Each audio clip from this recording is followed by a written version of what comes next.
Le titre de ce livre, c'est Les vérités fondamentales du salut. Il est écrit par le bien-aimé frère Edward Dennett.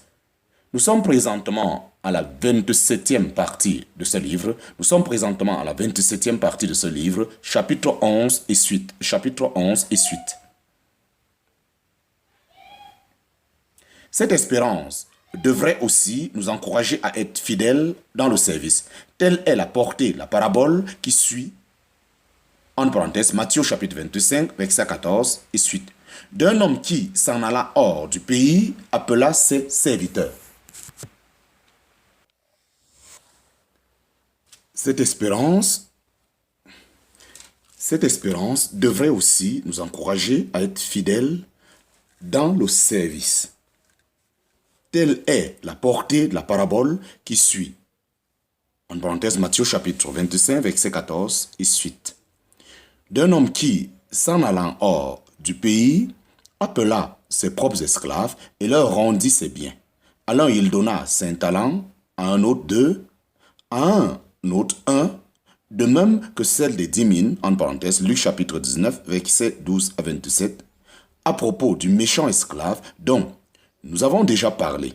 Il est dit, le maître de cet esclave-là viendra en un jour qu'il n'attend pas et à une heure qu'il ne sait pas, et il le coupera en deux et lui donnera sa part avec les hypocrites. En parenthèse, Matthieu chapitre 24, versets 50 à 51.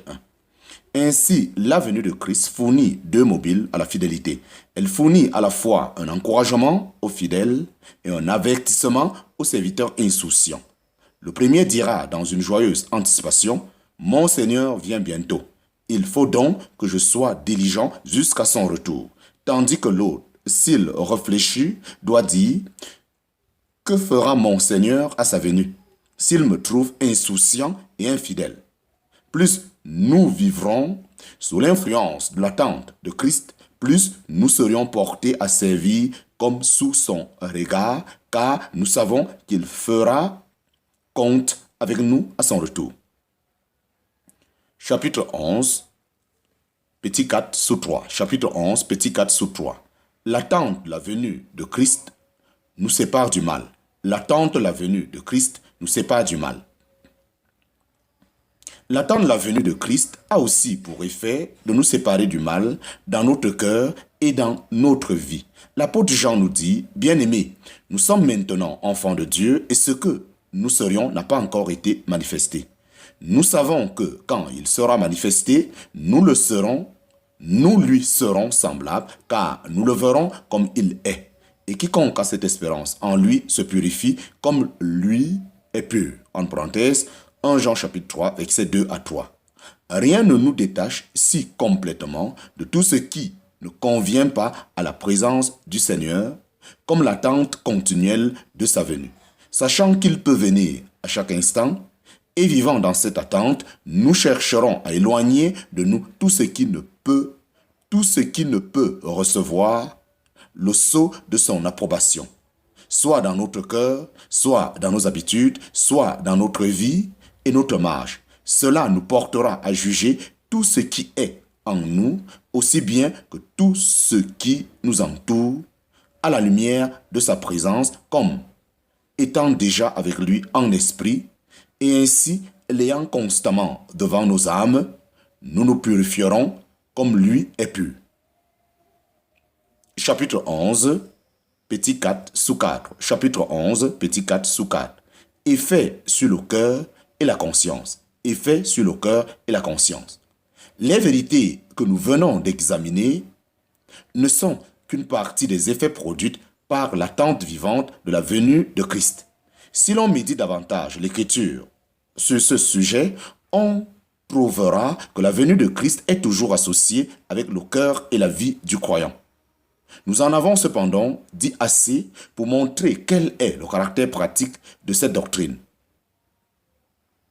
On fait donc du tort aux jeunes croyants en lui cachant cette vérité bénie, car si la croix de Christ est le fondement du salut, la venue de Christ en est l'accomplissement, et comme nous l'avons vu, c'est au jour de cette apparition que nous serions aussi dans nos corps rendus semblables au Seigneur.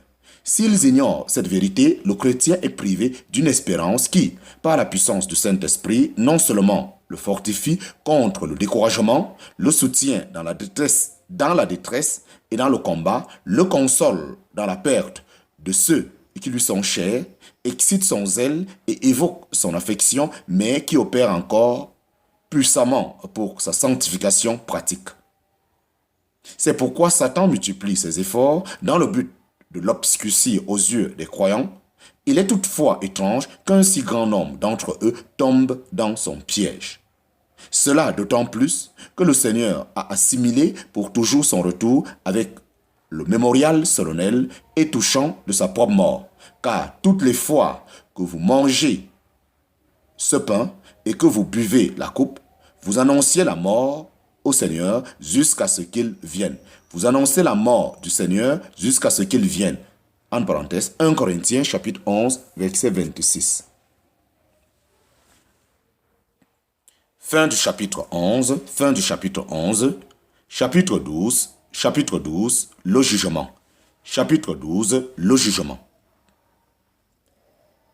Il règne une telle confusion dans les esprits, soit parmi les croyants, soit parmi les inconvertis, sur le sujet du jugement, que nous proposons de l'examiner ici à la lumière de l'Écriture.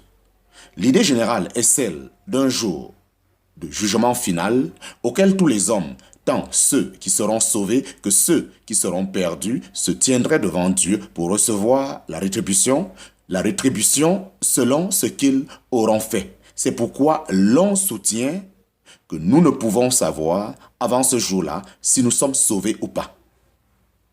Chapitre 12, petit 1. Chapitre 12, petit 1. Pas de jugement pour les croyants. Pas de jugement pour les croyants. Le Seigneur a déclaré expressément lui-même que les croyants n'auront jamais à comparaître pour leurs péchés devant le trône du jugement.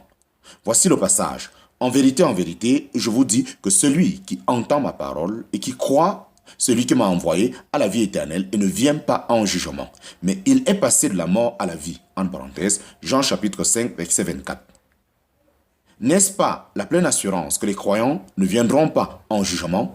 En effet, ce résultat est attaché à la possession de la vie éternelle. Car si la question de notre état de péché devant Dieu n'eût pas été réglée, comment pourrions-nous entrer en possession de la vie éternelle? Or, nous apprenons que nous l'avons dès à présent. Celui qui entend ma parole et qui croit celui qui m'a envoyé aura la vie éternelle. Vois aussi Jean chapitre 3, verset 36, Jean chapitre 6, verset 47, 1 Jean chapitre 5, verset 13, etc. Le type de cette précieuse vérité se trouve, comme nous l'avons vu, dans la distinction que Dieu a faite à l'égard d'Israël en Égypte. Au soir de la Pâque, quand il a frappé tout premier-né, Israël avait été complètement préservé du pouvoir de l'ange destructeur par le sang de l'agneau. De la même manière, tout croyant est abrité par le sang de Christ du jugement de Dieu sur le péché, car Christ a subi le jugement à sa place sur la croix, de sorte qu'il peut dire lui-même à porter, de sorte qu'il peut dire lui-même a porté mes péchés en son corps sur le bois.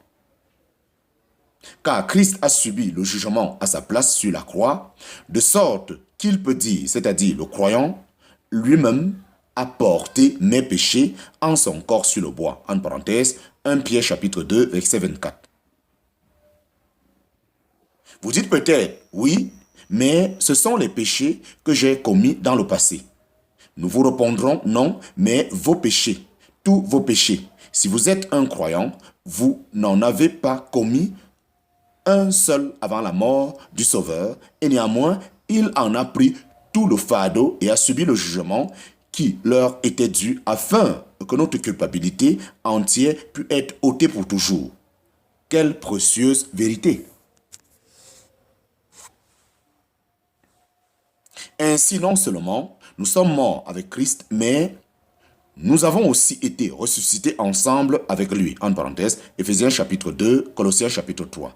Nous avons donc passé par le jugement dans la mort de Christ, de sorte que nous nous trouvons maintenant de l'autre côté du jugement, c'est-à-dire du côté de la résurrection, et nous pouvons avec une parfaite confiance, nous est crié: qui intentera accusation contre les élus de Dieu? C'est Dieu qui justifie. Qui est celui qui les condamne? En parenthèse, Romains chapitre 8, versets 33 et 34. Chapitre 12, petit 2. Chapitre 12, petit 2. Le tribunal de Christ. Le tribunal de Christ. Mais s'il est vrai que les croyants ne seront plus amenés en jugement à cause du péché, il faut cependant qu'ils soient tous manifestés devant le tribunal de Christ.